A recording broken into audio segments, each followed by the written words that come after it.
할렐루야. 우리 서로 하나님 앞에 다시 한번 고백합시다. 우리는 성경의 응답 속에 있는 그 사람입니다. 예, 우리 교회는 성경의 응답 속에 있는 그 교회고, 결국은 하나님이 성경에 있는 응답을 알고 또 언약을 가진 우리와 우리 교회를 통해서 이 지역에 복음 문화 회복하고 실현시키는 일에 하나님께서 사용하실 줄 믿습니다. 여러분 이 시간에요, 시선을 저에게 두시기 바랍니다. 안 그러면 여러분의 마음을 뺏겨요. 제 입만 바라보시면 됩니다. 왜냐, 그래야 여러분 마음을 안 뺏겨요. 이 시간에 여러분 다른 여러 가지 생각들로 마음과 생각이 분주하게 되면 하나님의 말씀보다 내 생각이 잡혀있기 때문에 말씀이 들려지지가 않아요. 글쎄요, 우리 교회는 이쪽 분단이 좀 믿음이 좋은 분단일까요? 아멘 소리가 이쪽이 커요. 이쪽 분단은 믿음이 별로 없는 분단인가요? 1분단 2분단은 이쪽도 아니고 저쪽도 아니고 분위기 보고 아멘입니까? 여러분 아멘 해보고 하세요. 예배의 시간에 와서 여러분 진정한 쉼을 얻어야 됩니다. 갈수록 질병시대요, 갈수록 중독시대요, 갈수록 우리의 마음이 병들어가는 시대입니다. 그래서 우리 성도들, 제일 좋은 병원은 고창병원이 아니고요, 제일 좋은 병원은 서울대병원이 아니고 창대교회입니다. 하나님이 구원받은 여러분에게 주신 최고 좋은 병원이 창대교회예요. 안 믿네? 여러분 몸이 아프면 병원 가야 되는 건 맞아요. 그런데 몸을 치료해도 여러분의 마음이 하나님으로부터는, 보좌로부터는 은혜 속에서 쉼을 얻지 못하면 또 병들어요. 결국은 우리는 또 늙어서 죽어야 돼요. 아무리 고쳐놔도 힘들면 또 힘 빠지면 늙으면 또 아파요. 오늘 제가 죄송합니다, 나이도 젊은 사람이 여기 어깨 축지가 가려운데 요 손도 안 올라가고 요 손도 안 올라가고 긁어야 되겠는데 아주 살겠어요. 그래 내가 주여 하고 그냥 이렇게만 하고 내려왔습니다.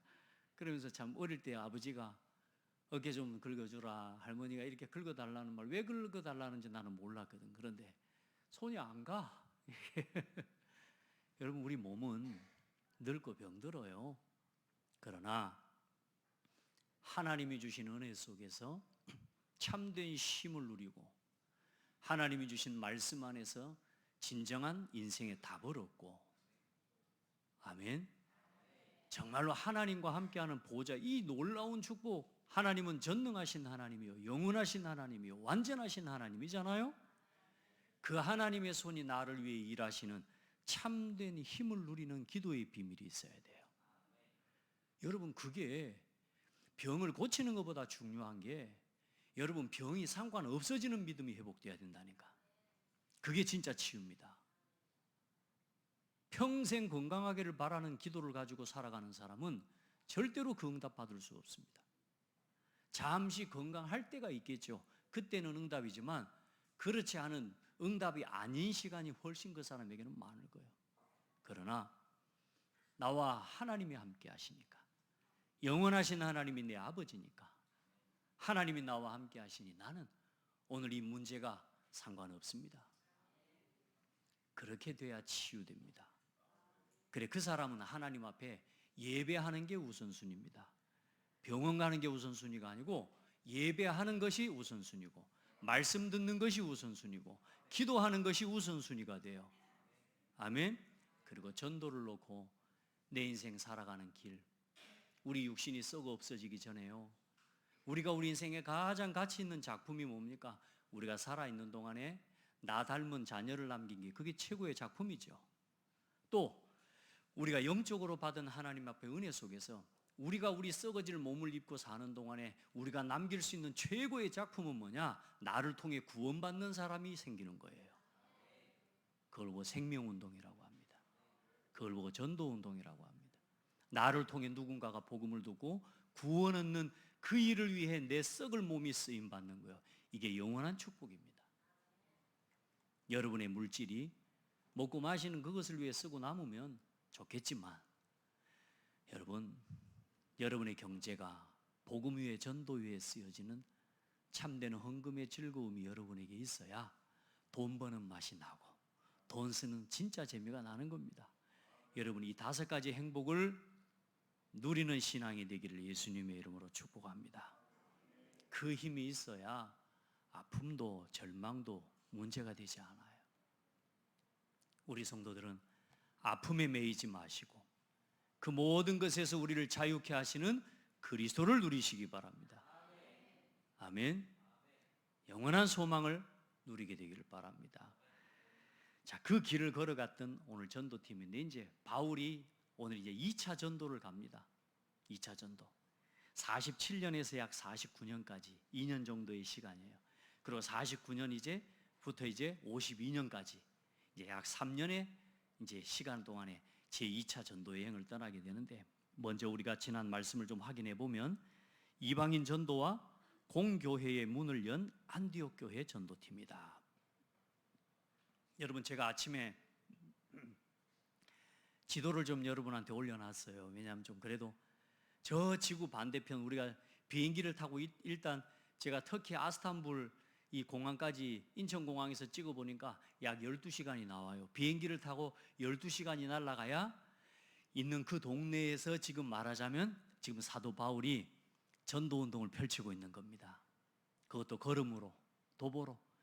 거기에서 일어난 전도운동이 2000년 만에 흘러 대서양을 넘어서 태평양을 넘어서 어떻게 왔을까요? 그 복음을 가진 한 사람 한 사람이 이 복음을 가지고 우리 대한민국 이 고창 땅에까지 이 복음이 흘러 들어오게 된 거예요.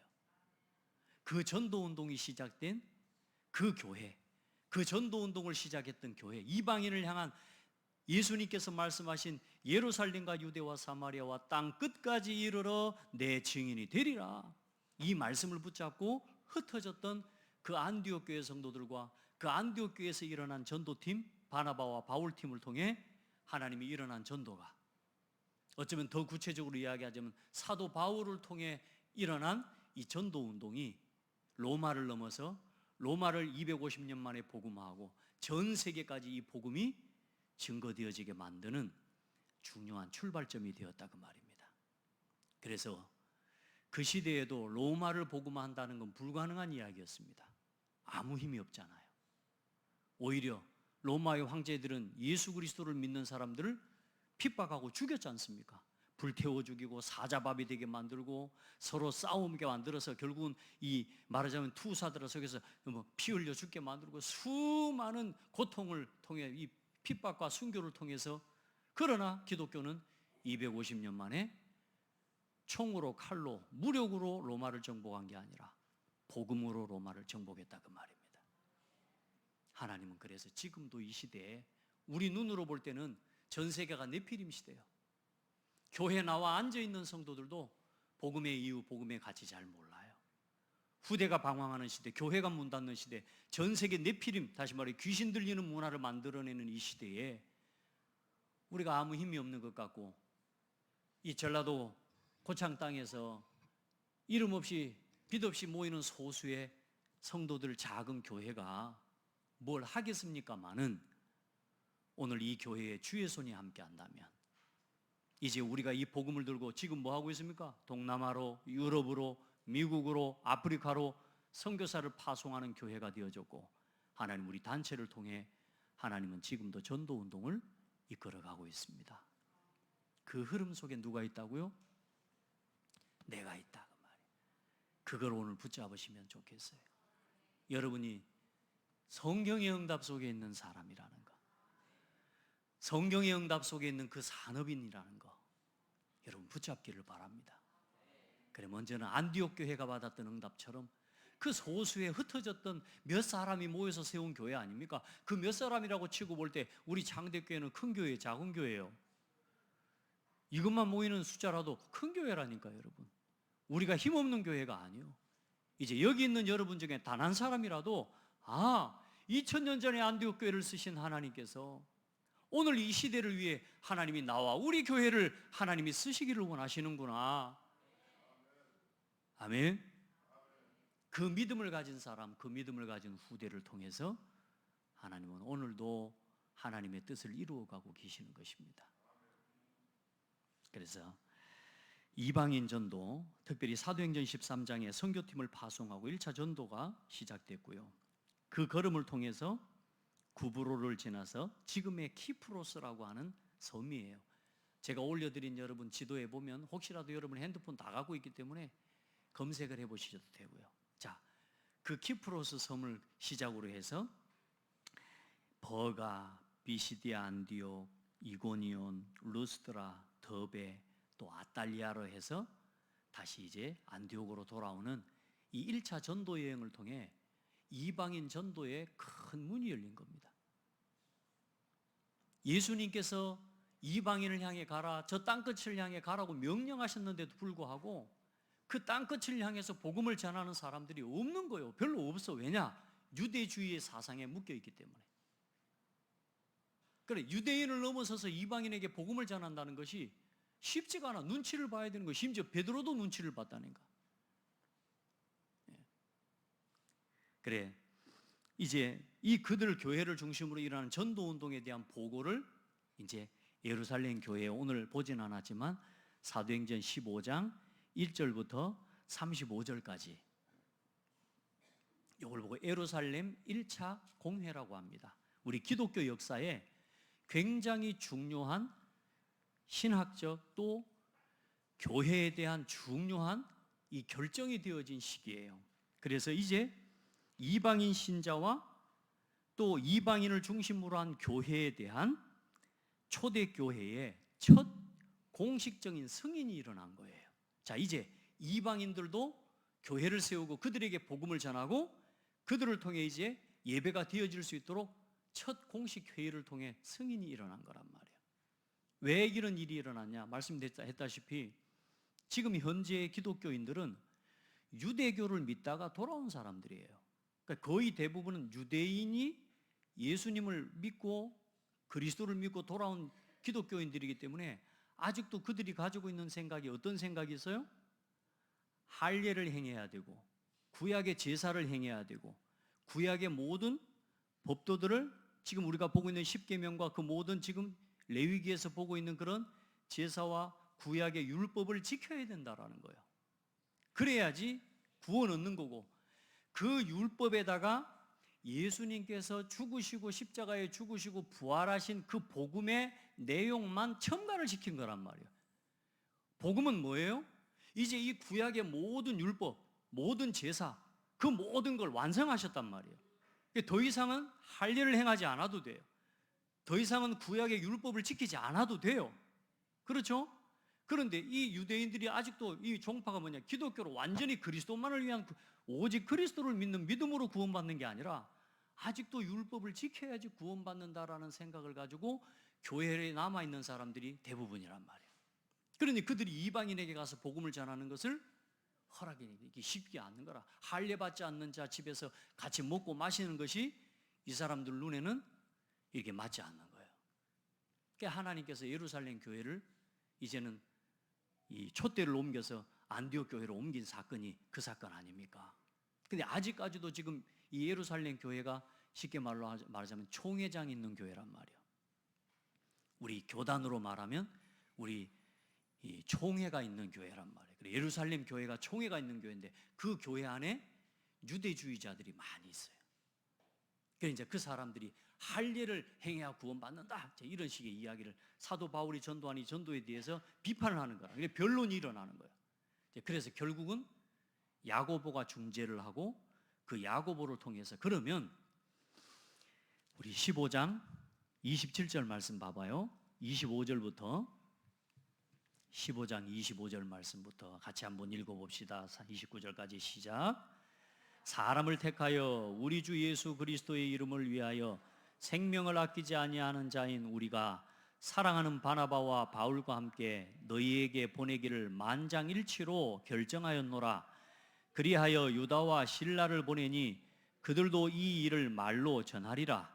성령과 우리는 이 요긴한 것들 외에는 아무 짐도 너희에게 지우지 아니하는 것이 옳은 줄 알았노니. 자, 율법의 짐을 지우지 않는 것이 좋은 것이라고 이제 이야기를 한 겁니다. 그리고 그러면서 이제 몇 가지, 우상의 제물과 피와 목매어 죽인 것과 음행을 멀리할지니라.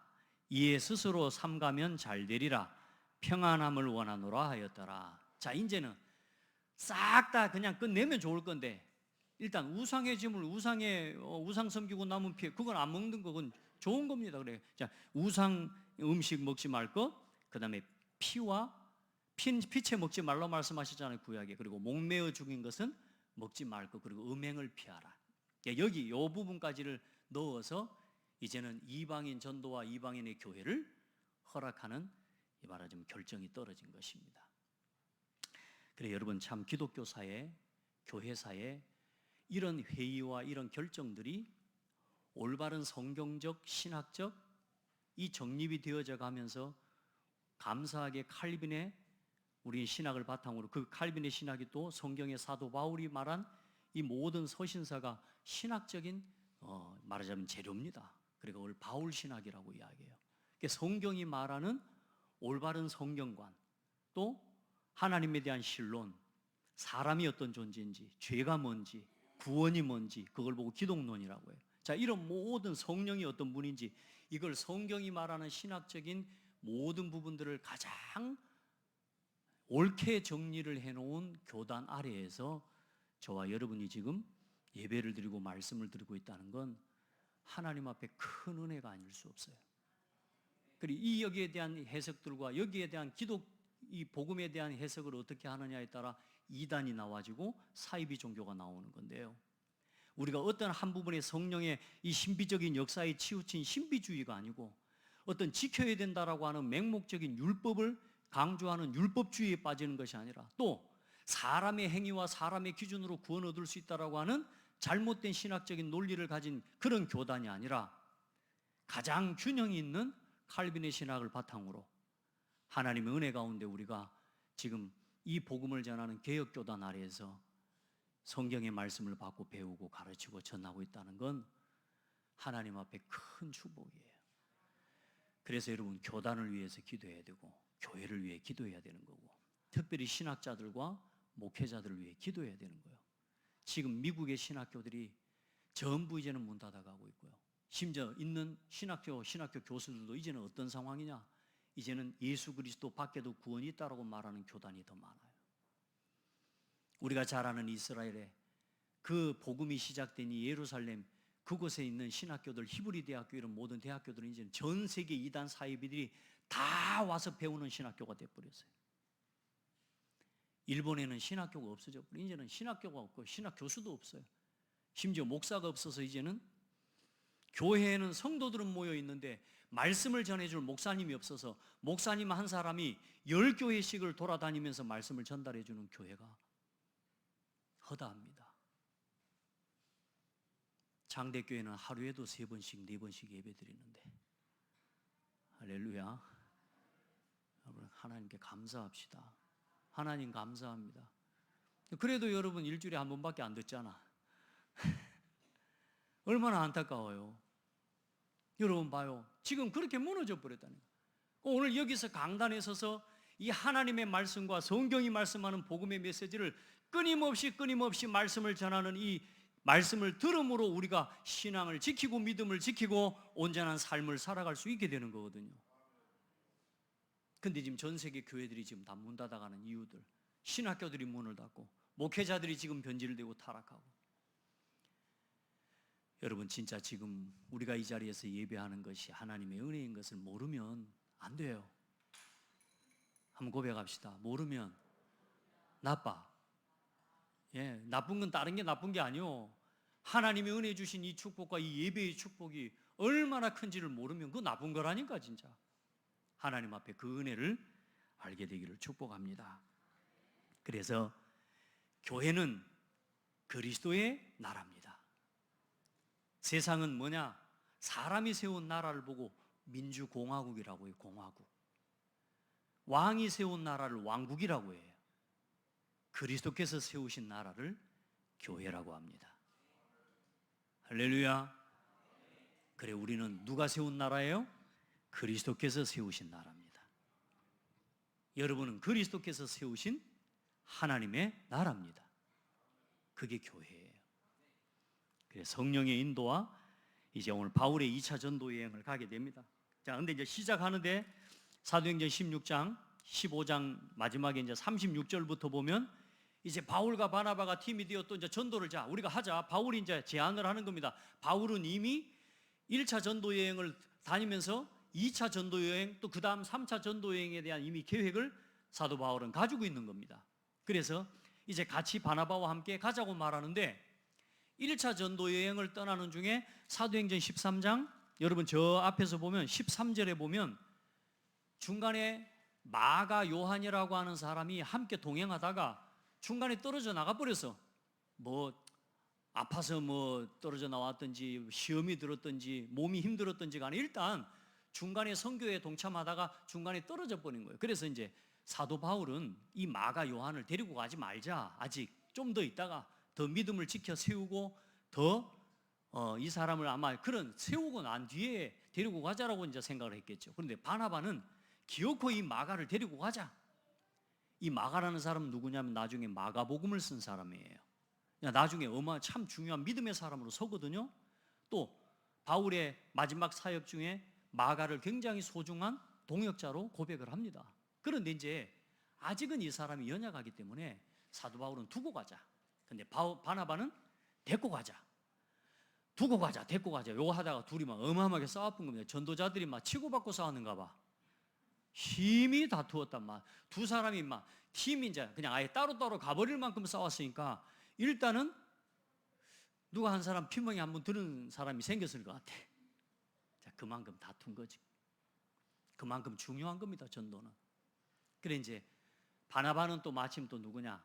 이 마가가 사실 저 친척 관계에 있는 사람인 거예요.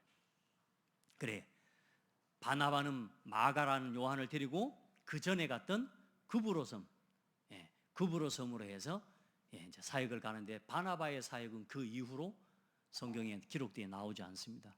하나님이 이제 바울을 통해 바울과 함께 이제 예루살렘 교회에서 올라왔던 실라, 바울과 실라 이제 함께 동행하면서 이제 위에 육로를 따라서 다소와 함께 다소를 지나 이제 그 전에 1차 여행 때 돌았던 곳을 거꾸로 이제 진행을 해 나가는 겁니다. 오늘 제가 올려드린 지도를 꼭 참고하시고 한번 보실 수 있길 바랍니다. 자, 그렇게 해서 이제 루스드라에 가서 새로운 전도 팀원이 한 명 생깁니다. 그 사람이 바로 디모데입니다. 2년 전에 루스드라에서 돌에 맞아 죽으면서까지 복음을 전했던 그 돌에 맞아 죽고 그 다음날 들어가서 확립했던 제자가 바로 디모데였던 거죠. 가서 이제 그 디모데를 데리고 이제 사도 바울은 내가 디모데를 데리고 가려고 한다 하는데요. 이 디모데의 부모님이 그걸 허락하죠. 그래, 캠프 속에서 전도 속에서 세워지는 우리 렘넌트들이 여러분 진짜 나중에는 디모데가 사도 바울의 아들처럼 여겨지고 그리고 사도 바울의 가장 중요한 전도의 사역을 대를 이어 바통을 전달하는 중요한 전도 제자로 남게 됩니다. 우리 모든 창대교회 성도들 또 우리 렘넌트들 우리 후대들이 주의 종과 함께 이 전도 운동을 함께 해나가고 앞으로 3080 시대를 이끌어갈 제자들로 남은 자들로 다 세워지기를 우리가 함께 기도합니다. 여러분 진짜 하나님께 기도하시길 바랍니다. 자, 그렇게 해서 이제 디모데를 데리고 이제 신라와 함께 이제 전도 캠프를 또 함께 가게 되죠. 그래서 쭉 진행해 가는데 이제 비시디아를 지나 비두니아를 지나 이제 이 지금 말로 하면은 터키 지방입니다. 터키. 이 터키 밑에 있는 아래 지방, 이 비두니아를 지나 그 말하자면 부르기아와 갈라디아 땅으로 다녀가 7절에 16장 7절에 무시아 앞에 이르러 비두니아로 가고자 애쓰되 예수의 영이 허락하지 아니하시는지라. 이제 사도 바울은 그 터키 지방 쪽으로 다시 오른쪽으로 돌아서 내려오려고 하는데 예수의 영이 허락지 않는 거라. 그래, 그 인도를 따라 간 곳이 어디까지 가냐? 드로아라고 하는 지역까지 간 겁니다. 그 드로아라고 하는 지역에서 하나님 앞에 기도하는데 밤중에 환상 가운데 사도 바울에게 나타나서 마게도냐 사람이 손을 흔드는 와서 도와주라고 하는 손짓을 환상 중에 보게 돼요.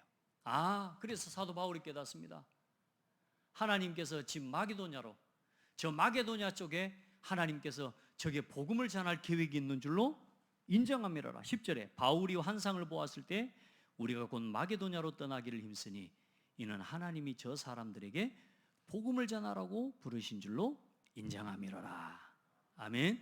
자, 그래서 이제 16장 11절부터 드로아를 지나 사모드라게로 직행해서 네아폴리로 가고 거기서 빌립보에 이르니 이는 마게도냐 지방의 첫 성이요 로마의 식민지라. 거기에 누구를 만나요? 이제 루디아라고 하는 한 여자를 거기서 만나게 되는 겁니다. 근데 그 루디아를 또 하나님이 어떻게 하셔요? 주께서 루디아의 마음을 여사 바울의 말을 따르게 하신지라. 여보세요, 성령의 인도받는 사람, 성령의 역사 속에 있는 또 그 지역의 제자, 이렇게 만나니까 이제 빌립보 지역에 역사가 일어나는데 어떤 역사가 일어나요? 귀신 들린 여종이 막 떠들고 다니는 거예요. 근데 그 귀신 들린 여종을 통해 그 주변에 있는 상인들이 다 이익을 보는 거라. 요즘도 전부 직장 생활하고 사업하는 사람들 전부 주변에 무속인 다 붙여가지고 있습니다. 또 어떤 사람들 보니까 결혼하는데도 보니까 어때요? 전부 무속인들 찾아가가지고 둘이 궁합 좋냐고 어쩌냐고 물어보면서, 좋다 그러면 일단은 좋아, 안 좋다 그러면 또 싫고, 뭐 이게 모든 게 지금 전부 뭐예요? 점술이라. 지금도 똑같아요. 이제 거기에 아주 많은 이 상인들에게 이익을 주는 여종인데 이 여종을 사도 바울이 가서 예수 이름으로 고쳐본 거예요. 그 얼마나 감사해야 될 일입니까? 우리 같으면 감사할 일 아니에요, 그죠? 근데 이 상인들에게 있어서는 그동안에 이 여종을 통해서 우리가 얼마나 이익을 많이 봤는데 이제 그 할 일이 없어진 거야. 말하자면 돈 벌 길이 없어진 거라. 그래 이 사람들이 일어나가지고 사도 바울과 실라를 일어나가지고 감옥에다 가둬버린 겁니다. 감옥에 들어가가지고 또 얼마나 얻어맞고 밤중에 깨어나세요. 두 사람이 일어나서 서로를 쌓고 살았냐 죽었냐 해야 될 건데 둘이 같이 또 찬송한 겁니다. 하나님을 찬송하고 기도하는데 모든 사람에게 들리는 거예요. 그때 옥터가 움직이고 옥문이 열려버리는 거예요. 그래 사도 바울하고 신라가 또 도망을 가버렸으면 좋겠죠. 그런데요, 이 이제 간수장이 봤을 때 옥문이 다 열려 있으니까 이제 죄수들이 다 도망간 줄로 알고 이제 자기가 책임을 다하지 못한 것 때문에 죽겠구나 싶어 자기가 자살을 하려고 하는데 죽지 말아라, 우리 여기 있다.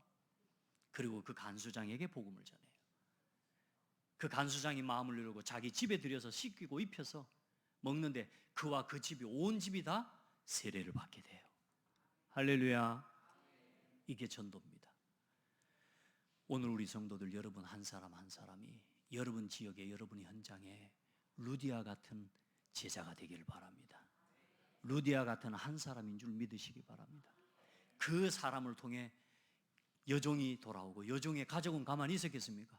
그리고요 간수장과 간수장의 가족들과 함께 묶어서 이제 그 지역에 뭐가 세워져요? 빌립보 교회가 세워지는 거예요. 아멘. 그리고 그 응답을 또 따라 이제 사도 바울은 어디로 가냐? 데살로니가에 가는데 거기서 또 유대인들로 인해서 핍박이라 이제 유대인들이 쫓아와가지고 이것들이 율법을 폐하고 우리가 지켜오던 전통과 우리의 율법을 지키지 못하게 한다면서요. 사도 바울이 가는 곳마다 쫓아와가지고 바울을 괴롭히고 때리고 죽입니다. 이게 유대인이요. 다시 우리말로 하자면 오래된 묵은둥이 신자들, 복음 모르고 오직 율법, 이런 식으로만 남아있는 율법주의, 내 기준, 내 생각을 못 버리고 내 고집을 못 버리고 교회 다니면서 계속 불평과 불만을 일으키는 그런 성도들의 무리를 이야기할 수 있는 거예요. 여러분, 이 사람들이 쫓아와가지고 또 때리고 막 핍박하니까 감옥에 또 가둡니다. 그때 데살로니가 지역에 누구를 찾게 되냐? 핍박과 문제 속에서 제자를 찾게 되는 겁니다. 누구냐? 야손이라고 하는 제자를 찾게 돼요. 그 야손을 통해 그 회당장 여러분 말씀 한번 봐보세요. 17장. 자, 17장 이제 4절부터 보면 경건한 헬라인과 그리스도를 전파하니까 예수가 그리스도이심을 사도 바울이 전파하니까 적지 않은 헬라인과 큰 무리와 이 귀부인들이 예수 그리스도의 복음을 듣고 이제 돌아오고 따르는 겁니다. 근데 그걸 유대인들은 시기하여 저자의 불량한 쉽게 말하면 깡패들을 데리고 떼를 지어 성읍을 소동하게 해서 야손의 집에 들어가 가지고 바울과 이 실라를 끌어다가 또 감옥에 넣는 겁니다. 근데 그 들어가 있는 바울을 야손이 자기의 돈을 주면서 보석금을 주면서 불러내요. 그래서 이제 함께 또 전도운동을 함께 하는 것입니다. 참 여러분, 문제가 일어났다고 문제가 아닙니다. 복음 전하는데 핍박이 오면 그 속에 뭐가 숨겨져 있다? 제자가 숨겨져 있다. 아멘. 복음 전하는데 여러분 직장에서 복음 좀 전하려는데 옆에서 계속 핍박하는 사람이 있습니까? 진짜 기도하십시오. 그 현장에는 제자의 문이 숨겨져 있습니다. 근데 우리는 자꾸만 핍박만 받고 말아버리잖아. 핍박만 받고 막 고난만 당하고 말아버려. 내가 복음을 위해 고난 받네 하면서 고난 받는 걸로 끝나쁘면 안 돼. 그 속에는 뭐가 있다? 제자, 예비된 자가 있다. 그렇게 해서 이제 바울이 데살로니가 사역을 마치고 베레아로 갑니다. 베레아로 가서 거기서 또 복음을 전하는데 거기서 또 사람들이 또 핍박해요. 그래서 거기에다 실라와 디모데를 두고 또 아덴이라고 지역을 하는 지역으로 또 갑니다. 지금 아덴이라는 지금의 아테네라고 하는 도시예요. 아덴. 그리고 그 지역에서 또 복음을 전해. 거기서는 조금 큰 역사를 보지 못하고 바울이 좀 약간 고전을 합니다. 왜냐하면 가자마자 정확하게 복음을 전해야 될 건데 아덴 사람들이 지금 말하자면 그리스 아닙니까? 얼마나 철학적으로 얼마나 지식적으로 수준이 높은 도시냐. 거의 최고의 도시거든요. 거기 가서 수준 높게 복음을 좀 전한다고 전한 것이 쉽게 말하면 사역적인 측면에서는 큰 열매를 보지 못해요. 자, 그렇게 해서 또 아덴에서의 사역을 마치고 이제는 사도행전 18장에 고린도까지 오게 됩니다. 지금 오늘 빌립보, 데살로니가, 고린도 이 지역은 지금 전부 뭐냐?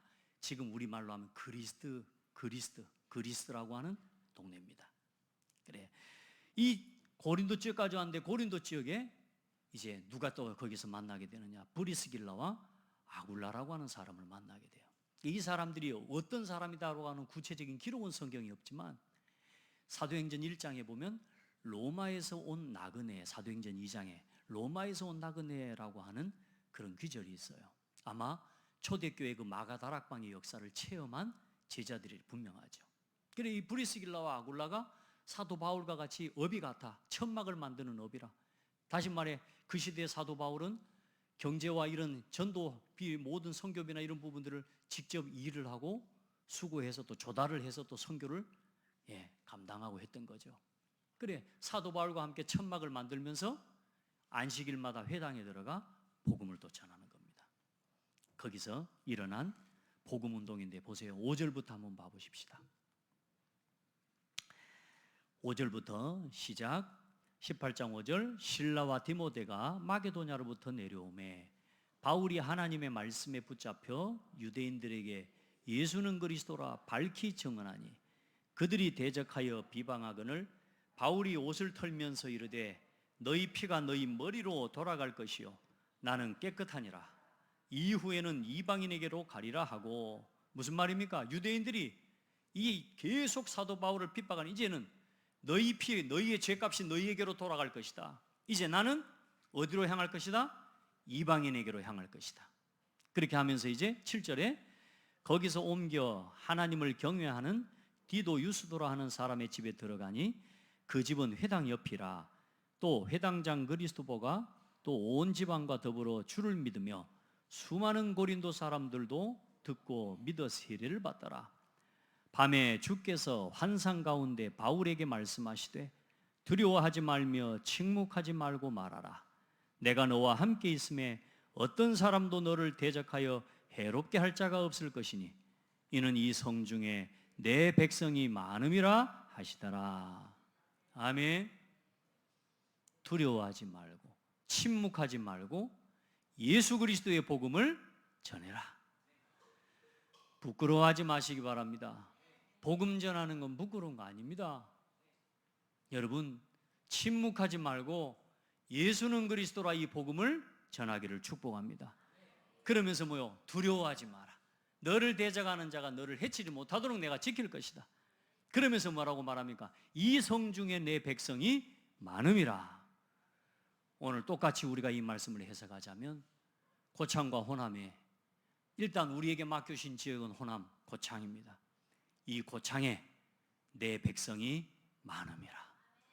구원받기로 작정된 하나님의 백성이 많음이라. 그들을 놓고 하나님이 나를 이곳에 부르셨다. 오늘 이 하나님의 음성을 듣는 그 한 사람이 나오기를 축복합니다. 여러분, 진짜 복음을 전하는 전도운동을 놓고 하나님 앞에 기도하는 그 사람은 오늘 이 음성을 듣게 되는 거죠. 여러분, 진짜 우리 같이 복음 전하고, 이제 여러분 우리 성도들, 이 성중에 나 외에 나를 통해 구원받기로 작정된 자가 많다. 그래, 이들을 통해 하나님은 고린도 교회를 하나님이 세우십니다. 그렇게 해서 사도 바울은 고린도의 사역을 마치고 이제 에베소 돌아서 다시 이제 안디옥으로 돌아오게 됩니다. 그게 사도 바울의 2차 전도 여행입니다. 여러분, 우리가 함께 이제 여기 내가 살고 있는 내 현장에서, 우리 지역에서 하나님이 원하시는 지역, 하나님이 원하시는 한 사람을 놓고 하나님이 나를 여기 부르셨다. 아멘. 여러분의 직장에 하나님이 나를 이곳에 이 현장 살리기 위해 부르셨다. 아멘. 한번 고백합시다. 하나님이 나를 이 현장에, 이 직장에, 이 지역에, 이 학교에 부르셨다. 그걸 아는 한 사람이 되는, 그걸 보고 영원한 응답 속에 있는 한 사람이라고 하는 겁니다. 하나님은 영원하신 하나님입니다. 우리 한번 우리 신앙을 한번 점검해 볼까요? 여러분, 이 말이 어떻게 들립니까? 구원받아서 감사하다. 구원에 감사. 맞죠? 예수 이름으로 구원받아서 구원에 감사하는 건 맞죠? 그런데 구원에 감사에 머무르고 있으면 자칫 세상의 종교인들처럼 육신에 빠지기 쉽습니다. 왜? 하나님의 계획이 안 보이니까. 구원받은 건 감사하지만 응답이 없고 문제가 늘 있고 핍박이 오면 어려워요. 시험이 오면 어려워요. 문제가 일어나고 내 삶에 사업이 잘 안 되거나 경제 문제가 오면 또 뭐요? 육신으로 또 돌아가요. 그게 뭐냐? 구원의 감사 속에서만 살아가는 신앙. 그래, 이제 우리 성도들은 두 번째 신앙으로 도전해야 돼요. 핍박이 와도 감사해. 따라합시다. 핍박도, 문제도 감사합니다. 그게 뭐냐? 영적인 사실을 보는 신앙이에요. 아, 이게 사단의 역사죠. 아, 이게 지금 하나님의 은혜를 놓치도록 나를 속이는 사단의 역사죠. 맞죠? 문제 와도 핍박이 와도 감사하다. 자, 이 신앙에 서야 됩니다. 더 중요한 건 이제는 뭐냐? 여러분, 더 중요한 응답의 시간표로 올라가셔야 됩니다. 이 말은 어떻게 들립니까? 죽어도 감사. 나는 어떻습니까? 죽어도 감사. 일단 웃기만 하지 아멘 별로 안 하는 거. 우리 이명현 선생님 계속 웃고 있어.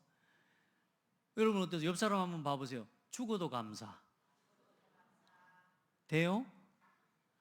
누가 나 진짜 인정 안 해주고 막 이러면 일단 그거 가지고 삐지는데, 우리는 오늘 사도 바울은 뭐요? 이 복음을 전하는 일 때문에 죽어도 감사. 왜냐? 영원한 것을 봤기 때문에. 우리는 죽음으로 끝나는 게 아닙니다. 우리는 죽는 게 시작입니다. 우리 인생에, 내 인생에 가장 확실한 미래가 있다면 한 가지, 죽는 겁니다. 우리는 다 죽어야 돼요. 죽음을 두려워하면 안 돼요. 죽어도 감사. 그런데 왜요? 영원한 것을 보고 영원한 것을 알기 때문에. 아멘. 그 믿음이 회복되기를 바랍니다. 그러면요, 두려움증, 불안증, 우울증, 모든 정신적인 문제가 그거 하나 고백되어지고 믿어지는 순간 끝나요. 제주도에 있는 우리 노분의 장로님 동생 있지 않습니까? 우리 노병민 성도입니다. 우울증이 와서 이제 더 이상 의사도 손댈 수가 없는 사람이라. 여러분 아다시피 달려가서 복음을 전했잖아요. 복음을 전하고 영접하고 이제 양육을 받는데 이분이 이런 간증을 하는 거예요. 지난번에 갔더니 그 약국에 서가지고, 여러분 제가 1시간 반 동안 서서 간증 듣고 왔다고, 갈 때마다 1시간 최소한 반 이상 간증 듣고 와요. 이번에도 갔더니 얼마나 하나님이 하신 일들을 포럼하는데요, 그때 그런 고백을 한 거예요. 목사님, 저는 의사도 포기했습니다. 내 인생이 이제 죽지 않으면 다행이다. 제가 가진 정신적인 문제, 제 우울증의 문제는 100% 죽는 결론이라는 겁니다. 그래서 의사도 포기했습니다. 그래서 그 의사가 저한테 해준 처방이 뭐냐? 네 고향 고창에 돌아가서 조용히 좋은 공기 마시면서 세상에 딴 생각하지 말고 그냥 고향에 돌아가서 다 잊고 가족도 다 내려놓고 돌아가서 혼자 조용히 그렇게 일단 살아봐라. 그게 처방이에요. 근데 이 우리 성도님이 하는 고백입니다. 목사님, 어느 날 말씀을 듣는데 문제도 하루아침에 찾아왔습니다. 하루아침에 아침에 눈을 떴는데 내가 내 마음을 어떻게 할 수가 없더라는 거예요. 날아가는 비행기 제주도에 얼마나 많이 또 올라갔다 내려갔다 합니까? 비행기를 볼 때마다 두려워지는 거예요. 왜? 저 비행기를 다 떨어질까 봐. 공포. 하루아침에 찾아왔다는 거예요. 그런데 중요한 건 이분이 뭐라고 고백하냐? 문제도 하루아침에 해결됐습니다. 어떻게? 어느 날 아침에, 어느 날 눈을 뜨고 일어나는데 예수 그리스도의 복음과 복음의 말씀을 듣는 중에 이 예수 그리스도 이름 믿고 이 예수 그리스도 안에 있으면 내 인생에 문제 없겠구나. 예수 그리스도 이름 안에 이 예수 그리스도 이름 믿으면 나 인생에 문제 없겠구나 라고 하는 그 믿음 한마디가 딱 속으로 들어온 거예요. 그걸 보고 은혜라고 말합니다. 하나님의 은혜가 임하는. 여러분이 오늘 이 시간에 앉아있지만 앉아있다고 귀를 열고 있다고 다 듣는 게 아니라니까 여러분. 오늘 이 예배를 드리고 말씀을 듣는 중에 하나님 내가 구원받은 하나님 자녀가 맞습니다. 오늘 이제 내가 핍박이 와도 맞습니다. 하나님 내가 그 일을 위해 살아. 은혜를 입어야 돼. 은혜를. 그래야 하나님 말씀이 내게 임하는 거예요. 하루아침에 뭐요? 이 예수 그리스도 이름이면 내 문제 끝났구나. 그 고백 한마디가 딱 믿어지는 순간 문제가 해결돼 버린 거예요. 자기 간증이요. 이번에는 가서 뭔 포럼을 하냐? 자기 와이프에게 계속 복음을 이야기하고 있대요. 우리 가정과 가문에 대물림의 역사가 있다고 이야기를 한대요. 할렐루야. 이게 복음이요. 여러분, 예수가 그리스도라는 이 고백, 영원한 복음, 영원한 것이 믿어지면 여러분 끝납니다. 내가 뭘 위해 살아요? 내가 복음을 위해 죽어도 감사하다. 이제 이게 뭔 말인지 이해되는 순간 여러분 모든 두려움과 불안과 염려는 해결됩니다. 이게 안 되면 자꾸 다른 방법을 찾아가야 돼요. 자꾸 세상적인 걸 의지해야 되고. 여러분요, 우리 성도들 몸이 아픈 거, 육신적인 어려움, 병원 쫓아다니는 것에 목숨 걸지 말라니까 병원은 당연히 가셔야 되지만 하나님을 의지하시기 바랍니다. 예배 속에서 살아가셔야 됩니다. 기도해요. 하나님 앞에 예배할 수 있을 만큼 건강 주세요. 하나님 전능하다면서요. 전능하다고 해놓고 내 현실은 그게 아니라 하나님 완전하다면서요. 완전하신 그 하나님을 누리도록 우리에게 말씀을 주시고 예배를 주셨고 예수 그리스도 이름을 주셨고 교회를 주신 겁니다. 계속 병원 쫓아다니고 의사 쫓아다니면 안 돼요. 여러분 어차피 나아도 또 병들어요. 여러분의 마음과 여러분의 믿음이 치유돼야 돼요. 어떤 문제가 와도 이제 어떤 질병과 어떤 어려움이 와도 이제는 상관없다. 그게 죽음이 와도 감사하는 겁니다. 그게 핍박이 와도 감사하는 겁니다. 그 믿음이 돼버리면 아픈 게 문제 안 돼요. 아니 목사님 지금 허리가 아프고 막 다리가 아프고 쑤시고 당연히 치유해야죠. 건강을 관리해 나가야 되는 것입니다. 그러나 여러분의 믿음과 중심은 오늘 하나님 앞에서 결단하세요. 내 몸은 하나님이 치유하십니다. 왜요? 이 문제가 하나님 떠나서 온 문제니까. 내 마음, 내 영혼은 누가 치유하셔요? 하나님이 치유하셔요. 그 믿음이 있어야 여러분 마음이 힘을 얻고 마음과 정신과 영혼이 힘을 얻어야 몸이 살아나요. 그래서 사랑하는 자여, 내 영혼이 잘됨과 같이 네가 범사에 잘되고 강건하기를 원하노라. 우리 성도들, 하나님은 영원하신 하나님이요. 그래서 구원의 축복도 영원해요. 그리고 하나님의 계획은 영원해요. 안 바뀝니다. 세계복음화 돼야 끝이 옵니다. 내 문제, 내 재앙, 내 어려움, 내 질병 언제 끝나냐? 하나님 앞에 설 때 끝나는 겁니다. 여러분, 하나님의 계획은 안 바뀝니다. 아멘. 하나님이 바뀌든가 내가 바뀌든가 둘 중에 하나 해야 될 건데, 일단 하나님은 안 바뀌니까 나를 바꿉시다. 내 믿음을 바꿉시다. 내 생각을 바꿉시다. 계속 질병에, 아픔에, 문제에, 환경에 질질질 끌려다니는 신앙 되지 말고 예배 속으로 결론 내리시기 바랍니다. 말씀 속으로 결론 내리시기 바랍니다. 기도로 결론 내리세요. 전도와 선교로 결론 내리세요. 하나님 반드시 책임지십니다. 그래서 이 하나님의 영원한 계획인 복음운동과 그 복음 전파의 사역을 위해 걸어가는 우리 복음화의 사역과 전도의 사역이 영원하고 그 속에 있는 여러분이 영원한 사람입니다. 아멘. 우리 성도들은 앞으로 가능하면 앞자리를 사모하시기 바랍니다. 우리 장로님들은요, 가운데 뒤에 앉지 마시고 앞으로 앉으십시오. 그리고 가능한 앞자리에 앉으시기 바랍니다. 앞자리가 제일 좋은 금자리가 다 저까지 침 안 튀기니까 오셔 앞에 와서 앉으셔요. 앞에서부터 채워가세요. 우리 성도들 별거 아닌 것 같지만 내 자리를 바꾸는 것이 운명을 바꾸는 겁니다. 해보세요. 내 생각이 안 바뀌면 자리 안 바뀝니다. 말씀을 듣는 자리로, 하나님의 말씀을 사모하며 말씀 앞에 가까이 서는 자리로, 이번 주에 말했는데 다음 주에 잊어먹고 또 온다니까 실천하시기 바랍니다. 하나님은 영원해요. 그리고 그 하나님의 계획 속에 있는 여러분도 영원해요. 우리 서로 축복합시다. 영원한 사람입니다. 그래서 우리 이제 하나님 앞에서 우리가 고백해야 될 고백이 있습니다. 날마다 예수를 알아가야 됩니다.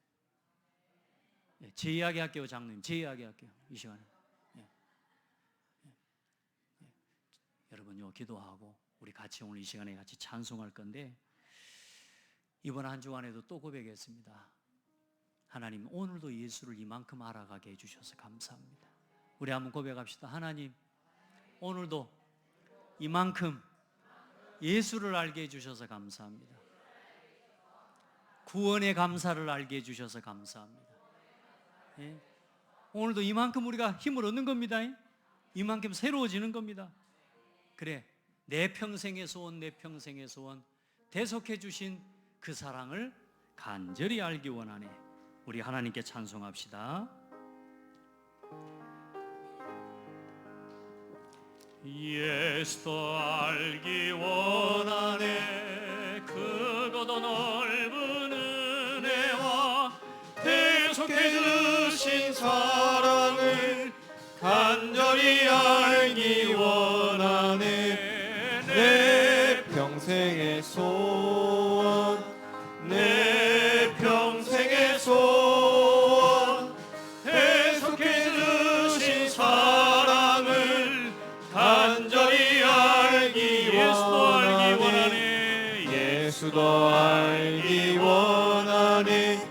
크고도 넓은 은혜와 대속해 주신 사랑을 간절히 알기 원하네. 내 평생의 소원, 내 평생의 소원, 대속해 주신 사랑을 간절히 알기 원하네. 스승되셔서 진리의 말씀을 가르쳐 주시고 진리를 가르치시고 하나님의 뜻을 알고 거룩한 뜻을 깨달아 예수를 알게 하소서.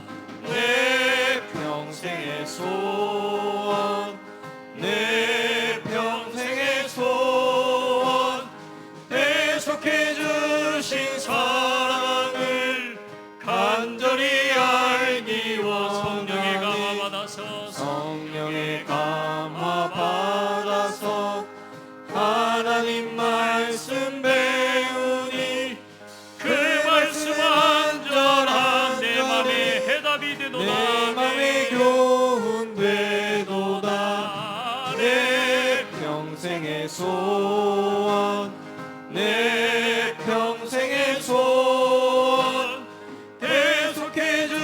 주신 사랑을 간절히 알기 예수가 계신 원하네. 예수가 계신 보좌는 영광에 둘려 있도다. 왕이 오시니 영광의 왕이 오시니 그 나라 왕성하도다. 내 평생의 소원, 내 평생의 소원, 대속해 주신 사랑을 간절히 두 손을 들고 내 평생의 소원, 내 평생의 소원, 내 두 손 들고 평생의 찬송합시다. 소원, 대속해 주신 사랑을 간절히 알기 목소리로만 원하네. 찬송합시다. 내 평생의 소원, 내 평생의 소원, 대속해 주신 사랑을 간절히 알기 원하네.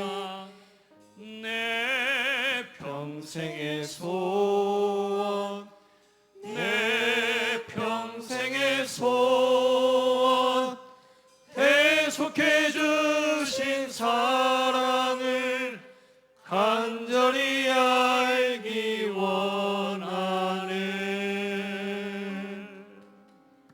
하나님께 영광의 박수 올려드립시다. 우리 한번 기도하겠습니다. 같이 함께 하나님께 기도합시다. 하나님, 오늘 사도 바울은 구원의 복음을 체험한 사람입니다. 심지어 이 복음이 얼마나 좋았던지요. 나의 복음과 나의 달려갈 길과 주 예수께 받은 사명, 이 은혜의 복음을 증언하는 일을 마치려 하면은 내 생명조차 귀한 것으로 여기지 아니하노라 했습니다. 하나님, 아직도 하나님, 나는 핍박이 와도 감사하다는 말이 잘 이해 안 됩니다. 복음 때문에 죽어도 감사하다는 말이 잘 이해가 안 됩니다. 하나님, 복음 위에 전 재산을 내어놓고 모든 것을 다 내어놓으라는 말이 잘 이해가 안 됩니다. 하나님, 은혜를 주세요. 복음 위에 모든 것 드려도 아깝지 않을 이유를 발견하게 해주십시오. 하나님, 정말로 이 복음을 전하는 전도의 사명을 오늘 우리에게 맡겨주셨는데, 하나님, 안디옥 교회의 응답을 정말로 이어가는 우리 교회를 세울 수 있도록, 우리 창대교회가 이 안디옥 교회의 응답을 이어가는 성경적 전도운동의 모델이 되는 교회로 설 수 있도록 하나님, 나를 사용해 주십시오. 하나님, 나의 모든 산업을 사용해 주십시오. 하나님, 내 건강도 회복시켜 주십시오. 하나님, 우리 자녀들을 축복하여 주십시오. 이 복음을 위해 하나님, 아낌없이 모든 것들에도 아깝지 않을 이유를 발견하고 그렇게 하나님 앞에 헌신하고 결단하며 살아가는 전도자의 인생이 되게 해주세요. 우리 같이 한번 하나님 앞에 기도하겠습니다. 하나님, 감사를 드립니다. 성경에 있는 그 제자, 성경에 있는 그 교회, 성경에 있는 참된 복음운동의 흐름을 다시금 회복하고 2000년 만에 회복된 이 복음운동, 2000년 만에 회복된 교회운동, 2000년 만에 회복된 성경적 전도운동, 2000년 만에 회복된 성경적인 렘넌트 운동, 하나님, 2000년 만에 회복된 이 복음 문화의 운동이 하나님, 우리를 통해, 우리 교회를 통해, 우리 교단을 통해 이루어지고 우리 단체를 통해 성취되게 하여 주시옵소서. 하나님, 우리 성도들 이 귀한 소명과 사명의 길을 걸어가는 중에 육신의 연약함, 삶의 연약함, 경제의 연약함과 어려움과 삶의 환경의 어려움 속에 놓일 때가 너무나 많습니다. 하나님, 우리 성도들 붙들어 주시고 우리의 믿음을 지켜주시고 우리의 신앙을 새롭게 하여 주시고 구원의 감사 속에서 날마다 하나님을 찬양하며 이제는 문제와 핍박과 어떤 어려움 속에서도 하나님을 감사하고 노래할 수 있는 신앙을 허락하여 주시며 이제는 죽음이 와도 감사할 수 있는 복음을 위해 모든 것을 드릴 수 있는 신앙으로까지 하나님, 우리 모든 성도들이 우리가 함께 한마음 한뜻되게 하여 주시옵소서. 하나님, 영원한 응답 속에 우리를 불러주신 하나님을 찬양합니다. 하나님의 영원한 세계복음화의 언약을 이루는 영원한 전도자의 길을 걷게 하여 주옵소서. 우리 연약한 성도들을 붙들어 주시고 오늘도 강건케 하여 주시고 새롭게 하여 주시고 하나님 원하시는 이 시대 전도운동을 실현하는 가장 아름답고 복된 성도들 되어지도록 우리 모든 후대들이 되어주도록, 우리 모든 중직자들이 되어주도록 함께하여 주시옵소서. 오늘도 우리와 함께 하시는 하나님을 찬양합니다. 살아계신 예수 그리스도 이름으로 기도드립니다. 아멘.